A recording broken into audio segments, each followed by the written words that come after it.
Gracias, Flor Alicia. La comunidad de inteligencia de Estados Unidos, que reúne a la CIA, FBI y otra serie de agencias de inteligencia, presenta un informe, lo presentó ya días atrás ante el Congreso, allá en Washington, y se ocupan de Venezuela. Y de Venezuela dicen nada menos que será muy difícil sacar a Nicolás Maduro del poder porque sencillamente lo tiene todo controlado en todas las instituciones y además va a cometer fraude en las próximas elecciones. A ver, vamos a ahondar en este tema con Antonio de la Cruz, director ejecutivo de Inter-American Trends, precisamente en Washington. Antonio, muy buenos días. Muchísimas gracias por atendernos. Muy buenos días, César Miguel. Muchas gracias por la invitación. ¿Qué impresión te merece este informe de la comunidad de inteligencia sobre Venezuela?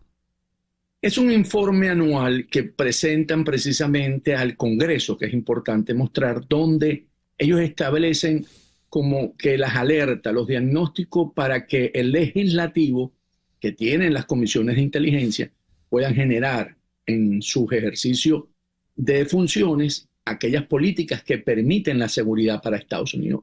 Y es interesante, César, ubicar que esto está hecho el informe tiene varias secciones, en la sección donde ellos consideran que va a haber conmoción interna y que puede afectar a la seguridad de los Estados Unidos. Entonces, y ve varios casos, ¿no? Ve básicamente en esa sección 4 grandes sectores. Ve Haití, que vemos que ya el secretario Blinken se desplazó a buscar una solución en Jamaica, ¿verdad? Ven al Sudán, que sabemos que ha vivido una crisis de gobernabilidad por mucho tiempo. Ven los Balcanes, que están viendo ahí que posiblemente, y después está Venezuela, ¿ok? Entonces, ¿qué ocurre en Venezuela? ¿Cuáles son los elementos importantes que ellos están viendo? Y dicen, bueno, como Maduro ha venido teniendo esa posición de no conseguir una transición democrática a Venezuela, ven que definitivamente va a tener un control de las elecciones que viene en este año. Entonces, señalan ese elemento como un elemento importante, pero eso también tiene que darnos que le está mandando al Senado o al Congreso de los Estados Unidos una señal.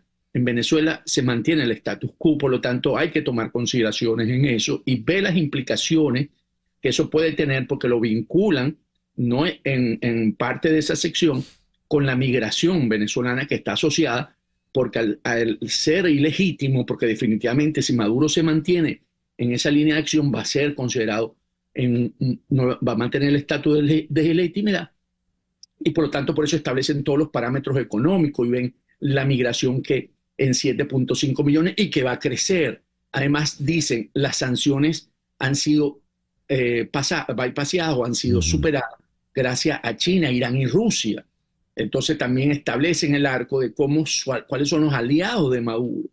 Entonces, porque además observa que en esa conducta que trató la administración Biden de conseguir un cambio a través de esas concesiones que le dio a través de suspender las sanciones, de sacar a los sobrinos de Cilia Flores del prisión y entregárselo, y al final entregar a Alex Saab, no consiguieron un cambio dentro de la posición que hoy tiene Maduro frente a un proceso electoral en Venezuela. Muy bien.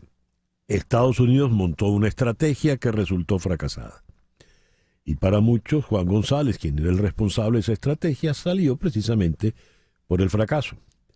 La comunidad de inteligencia presenta su informe anual y dice: Venezuela va a ser un país problema, más de lo que es en este momento, porque Maduro seguirá en el poder y por lo tanto la migración que él ha provocado seguirá creciendo, con lo que domésticamente eso implica para Estados Unidos.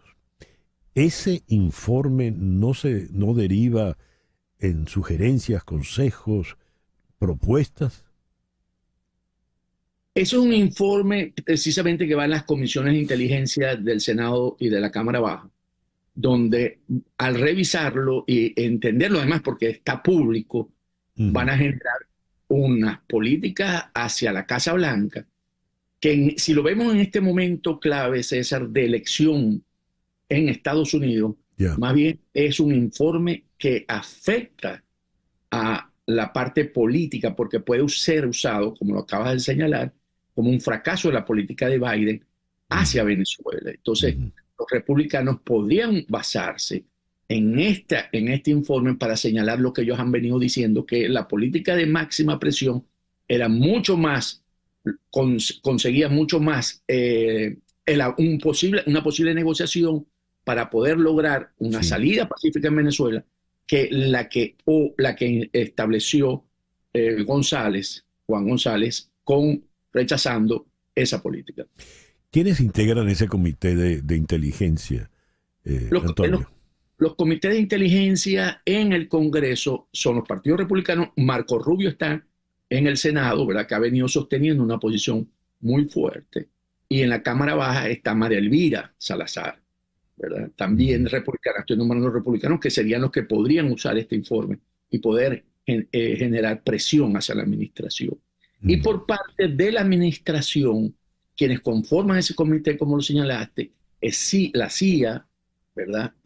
Básicamente en las agencias como la de droga, la DEA, ¿verdad? Porque son todos los organismos que captan inteligencia internacionalmente y que la presentan aquí. Antonio, muchísimas gracias por estos minutos en la mañana de hoy.